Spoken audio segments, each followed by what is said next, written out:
Welcome to Bedtime Scaries. Don't go near them. Don't touch them. Don't go up them. Just ignore them. Content warnings for all parts of tonight's story can be found in the description. Tonight's story is part 3 of Search and Rescue Woods by Kerry Hammond.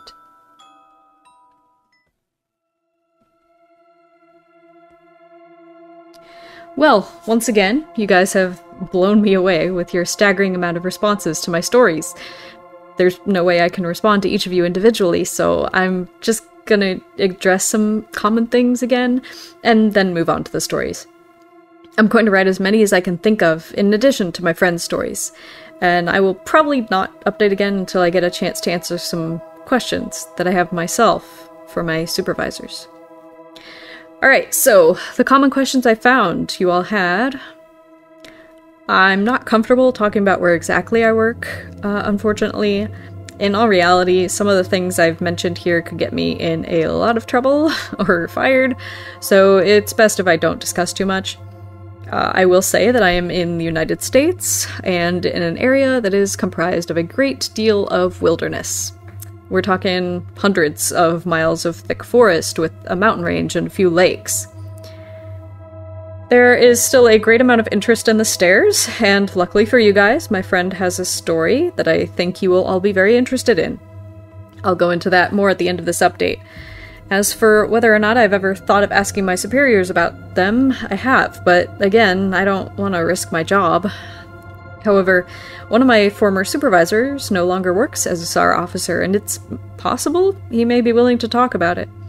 I'll be speaking with him later in the week, and I'll let you all know what comes of it. As far as advice for becoming a SAR officer goes, I think the best advice I can give is to contact your local Forest Service office and see if they offer any training courses or what their qualifications are. I've been doing this for years, and I started out as a volunteer helping on SAR operations.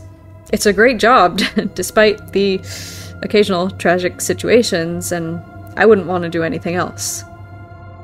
Alright, let's move on to the stories. The first happened on a case that I went out on right after I got out of training, and was still pretty new to everything. Before I took this job, I was a volunteer, so I had a basic idea of what to expect, but on those calls, you're mostly dealing with finding lost people after vets have already found signs of them. As a SAR officer, you go out for all kinds of cases, from animal bites to heart attacks. This case got called in early in the morning from a young couple who were up on one of the trails that goes by the lake. The husband was completely hysterical, and we couldn't really figure out what was going on. We could hear the woman screaming in the background, and he was begging us to come up there right away. When we got there, we see him holding his wife, and she's got something in her arms. She's screaming these awful, almost animal-like screams, and he's sobbing. He sees us, and he screams at us to help them, to please get an ambulance up here. Now, obviously, we can't just drive an ambulance up a walking path, so we ask him if his wife needs our help or if she can walk on her own. He's still hysterical, but he manages to tell us that it's not his wife that needs help. I go over while one of the vets tries to calm him down, and I ask the wife what's going on. She's rocking, holding something, and just shrieking over and over. I crouch down and see whatever she's holding. It's covering her with blood. That's when I notice the sling on her front, and my heart sinks. I ask her to tell me what's going on, and I sort of pry her arms gently open so I can see what she's holding. It's her baby. Obviously dead. His head is caved in on one side, and he's covered with scratches. Now, I've seen dead bodies before, but something about this whole situation hits me hard. I have to take a second to compose myself, and I get up and go get one of the other vets who was standing by. I tell him that it's a dead kid, and he sort of pats my shoulder and tells me he'll deal with it. It took us over an hour to get this woman to let us see her kid. Every time we try and take him from her, she flips out and tells us we can't have him, that he'll be okay if we just leave her alone and let her help him. But eventually, one of the vets manages to calm her down, and she gives us the body. We took it back to the med area, but when the EMTs showed up, they told us that there was never any hope of saving the kid. He died instantly from the trauma to his head. I was good buddies with one of the nurses who met them at the hospital, and she told me later what had happened. Turns out the couple had been walking with the baby in the sling, and they stopped because the kid was fussing. Dad takes the kid and is holding him, looking out over this little gully by the path. Mom comes to stand next to him, but she ends up slipping on a loose patch of soil and she trips. She falls into the dad, who drops the kid, who ends up falling some 20 feet down in this little gully with rocks at the bottom. The dad climbed down and recovered the kid, but he'd fallen right on his head and was dead by the time he got there. The baby was only about 15 months old. It was a total freak accident, a series of events that coalesced into the worst possible outcome. Probably one of the more awful calls I've been on. I haven't seen a lot of animal bites in my time as a SAR officer, mostly because there aren't that many animals that come into the area. While there are bears in this area, they tend to stay pretty far away from people, and sightings are highly unusual. Most of the animals you'll see are the small ones, like coyotes, raccoons, or skunks. What we do see frequently, though, are moose. And let me tell you, moose are nasty fuckers. They'll chase after anything, for any reason, and God help you if you get between a female and its baby. One of the more amusing calls was of a guy who'd gotten chased down by an absolutely massive male moose and was stuck up a tree. It took us almost an hour to get him down, and when he was finally on the solid ground again, he looks at me and says, "God damn, them fuckers are big up close." I guess that's not really a scary story, but we still laugh about that one. I honestly don't know how I'd forgotten this story, but it is by far the scariest thing that's happened to me. I guess maybe I've tried so long to forget about it that it just doesn't come to mind right away. As someone who spends literally all of their time in the woods, you don't ever want to let yourself get scared of being alone or out in the middle of nowhere. That's why when you have experiences like this, you tend to just forget about them and move on. This is, to date, the only thing that's ever made me seriously consider if this job is the right one for me. I don't really like talking about it much, but I'll do the best I can to remember it all. As I recall, this took place right at the end of spring. It was a typical lost child call. A 4-year-old girl had wandered away from her family's campsite and had been missing for about 2 hours. Her parents were completely despondent and told us what most parents do. "My kid would never wander away, she's so good about staying close, she's never done anything like this before," etc. We assure the parents that we'll do everything we can to find her, and we spread out in a standard search formation. I was partnered with one of my good buddies, and we were sort of casually holding conversation while we hiked. I know it sounds callous, but you do sort of become desensitized when you've done this long enough. It becomes the norm, and I think to a certain extent you have to learn to desensitize yourself in order to work this job. We search for a good 2 hours, going well beyond where we think she'd be, and we come out of a small valley when something makes us both stop in unison. We freeze and look at each other, and there's almost a sensation like a plane depressurizing. My ears pop, and I have this odd sensation of having dropped about 10 feet. I start to ask my buddy if he felt that, but before I can, we hear the loudest sound I've ever heard in my life. It's almost like a freight train passing directly by us, but it's coming from every direction at once, including above and below us. He screams something to me, but I can't hear him over this deafening roar. Understandably freaked out, we look all around us, trying to figure out the source of the sound, but neither of us sees anything. Of course, my first thought is a landslide, but we are not near any cliffs, and even if we were, it would have hit us by now. The sound goes on, and we're trying to yell at each other, but even standing close together, we can't hear anything but this sound. And then, as suddenly as it starts, it stops. Like someone threw a switch, cut it off. We stand there for a second, perfectly still, and slowly, the normal sounds of the woods come back. He asked me what the fuck just happened, and I just kind of shrug. And we stand there looking at each other for a minute. I get on the radio and ask if anyone else heard the end of the fucking world, but no one else hears it, even though we're all within shouting distance of each other. My buddy and I just sort of shrug it off and keep going. About an hour later, we all check up on the radios and no one's found the little girl. Most of the time, we won't search when it gets dark. But because we don't have any kind of lead on her, a few of us decide to keep going, including me and my buddy. We keep close together and we're calling out for her every couple of minutes. At this point, I'm hoping beyond hope that we find her, because while I may not like kids, the idea of them being out all alone in the dark is awful. The woods can be intimidating to kids in the daylight. At night, well, it's a whole different beast. But we're not seeing any signs of her, getting any responses, and around midnight we decide to turn around and head back to the rendezvous point. We're about halfway back when my buddy stops and shines his light to the right of us into a really thick deadfall, or a group of dead trees. I ask him if he's heard a response, but he just told me to be quiet a second and I listen. I do, and in the distance, I can hear what sounds like a girl crying.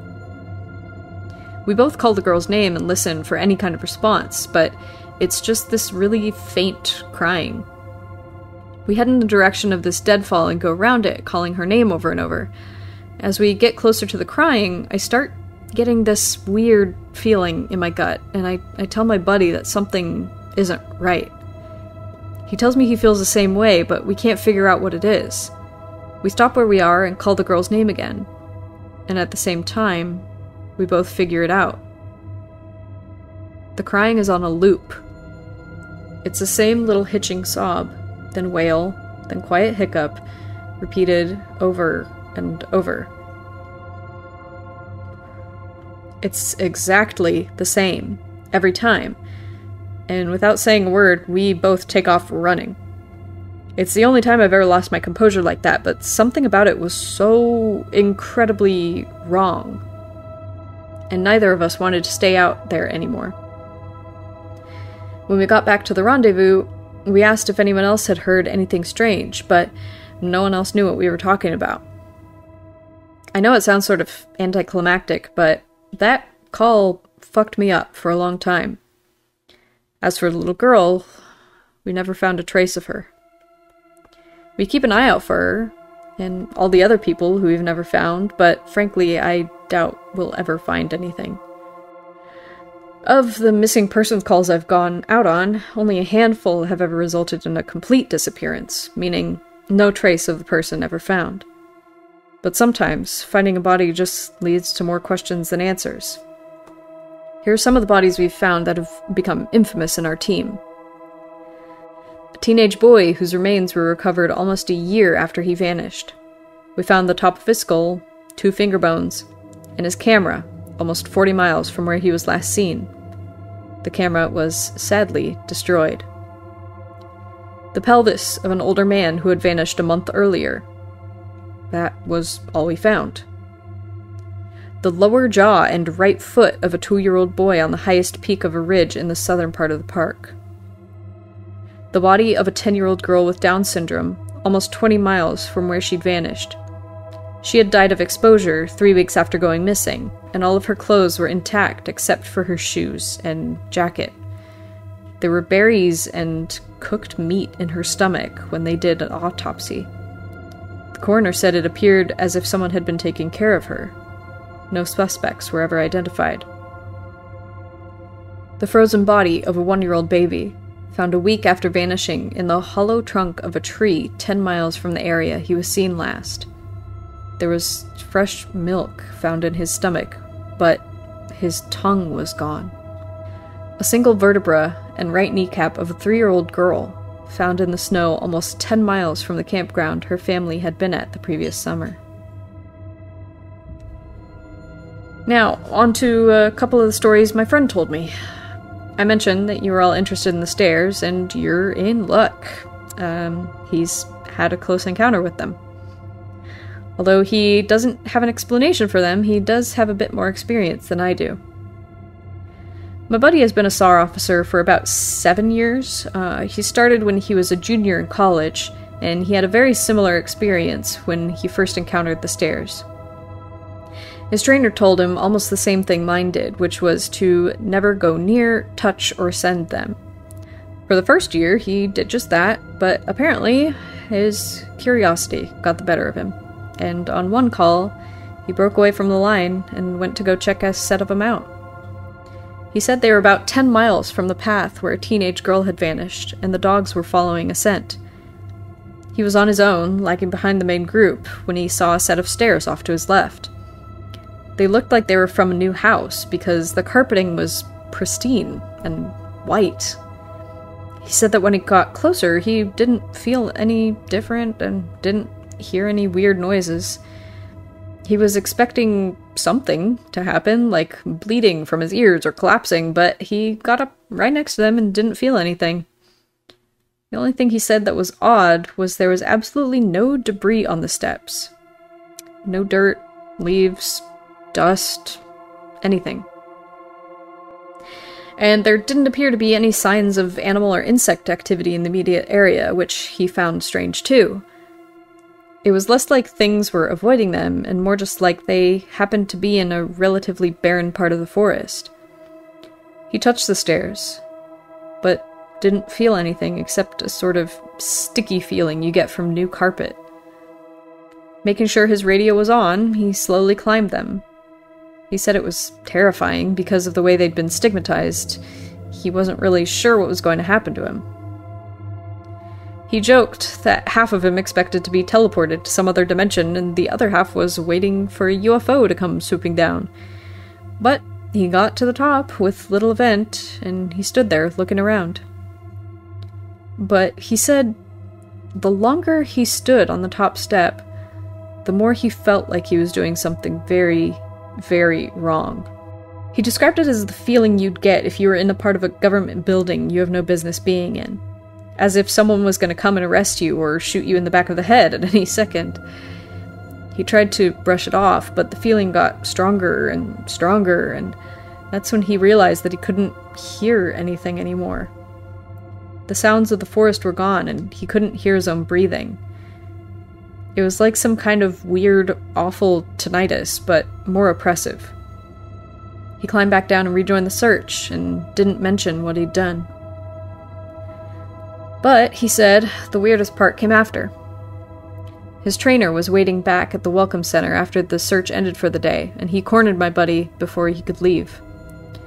He said his trainer had this look of intense anger, and he asked what was wrong. "You went up him, didn't you?" My buddy said it wasn't phrased as a question. He asked how his trainer knew. The trainer just shook his head. "'Cause we didn't find her. Dogs lost her scent." My buddy asked what that had to do with anything. The trainer asked how long he'd been on the stairs, and my buddy said no more than a minute. The trainer gave him this really awful, almost dead-eyed look, and told him that if he ever went up another set of stairs again, he'd be fired. Immediately. The trainer walked away, and I guess he never answered any of the questions my buddy has asked him about it since. My buddy's been involved in a lot of missing persons cases where there's never been a trace of them found. I mentioned David Politis, and my buddy said he can confirm that those stories are, for the most part, accurate. He said that most of the time, if the person isn't found right away, they're either never found or they're found weeks, months, or years later in places they can't possibly have gotten to. One story he told me really stood out that involved a 5-year-old boy with a severe mental disability. The little boy vanished from a picnic area in late fall. In addition to the mental disability, he was also physically handicapped, and his parents explained over and over that he simply could not have vanished. It was impossible. Someone had to have taken him. My buddy said they searched for this kid for weeks, going miles out of the accepted range, but it was like he'd never been there. Dogs couldn't pick up his scent anywhere, not even in the picnic area where he'd apparently vanished from. Suspicion fell on the parents, but it was pretty clear they were devastated and hadn't done anything sinister to their kid. The search was concluded about a month later, and my buddy said everyone had pretty much forgotten about it by later in the winter. He was out on a training op in the snow on one of the higher peaks when he came across something in the snow. He said he saw it from far away at first, and when he got closer, he realized it was a shirt, frozen and sticking partway out of the powder. He recognized it as belonging to the kid, because it had a distinctive pattern. About 20 yards away, he'd found the kid's body, lying partially buried in the snow. My buddy said there was no way the kid had been dead for more than a few days, even though he'd been missing for almost 3 months.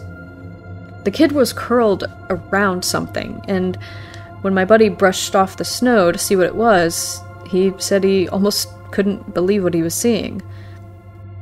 It was a big chunk of ice that had been carved crudely to look sort of like a person. The kid was holding it so tight that it had frostbitten his chest and hands, which my buddy could tell, even with the decay, had taken place. He radioed the rest of the crew, and they took the body off the mountain. Now, he recapped all this for me, and to put it simply, there was no way this kid could have both survived for almost 3 months on his own, or have gotten to this peak. There was no physical way this child could have walked almost 15 miles and ended up on top of a goddamn mountain. To top it off, there was nothing in the kid's stomach, or colon. Nothing. Not even water. It was like, my buddy said, the kid had been taken off the face of the earth, put in suspended animation, and dropped onto this mountain months later, only to die of exposure. He's never really gotten over that one. The last story I'll share from him was one that took place relatively recently, only a few months ago. They were out doing a recon for mountain lions because there had been several reports of sightings in the past couple days. One of our jobs is to scout out areas where these animals are seen to ensure that if they are in the area, we can warn people and close off the trails. He was out on his own in a very heavily forested part of the park toward dusk when he heard what sounded like a woman screaming in the distance. Now, as most of you know, when a mountain lion screams, it almost sounds exactly like a woman being brutally murdered. It's unsettling, but far from abnormal. My buddy radioed back and let the ops know that he'd heard one, and that he was going to keep going to see if he could figure out where its territory started. He heard the mountain lion scream a couple more times, always from the same spot, and determined the approximate area of the mountain lion's territory. He was about to head back when he heard another scream, this time only a few yards from him. Of course, he freaks out and starts heading back at a much faster pace because the last thing he wants is to run into a goddamn mountain lion and get mauled to death. As he got back on the path and started heading back, the scream followed him, and he broke into a jog. When he was about a mile from ops, the screaming stopped, and he turned around to see if it was following him. It was almost night by this point, and he said that in the distance, just before the path rounded a corner, he could see what looked like a male figure. He called out to them, warning them that the paths were closed and that he needed to come back to the welcome center. The figure just stood there, and my buddy started to walk over. When he was about 10 yards away, the figure took, as he described, an impossibly long step toward him and let out the same scream my buddy had been hearing. My buddy didn't even say anything. He just turned and sprinted right back to ops, never looking behind him. by the time he got back, the screaming had moved back into the woods. He didn't mention it to anyone else, just said that there was a mountain lion in the area and that they would need to close those paths until the animal could be located and moved. I'm going to end this entry here since it's turned into a huge wall of text. I'm going to be heading out on a yearly training op tomorrow morning, so I'll be gone until early next week. I'll be meeting a lot of former trainers and buddies who worked in other areas of the park, and I'll be asking around about any stories they'd like to share. I'm so glad you guys have been interested in my stories, and once I'm back from this op, I'll continue to share them. Sleep tight.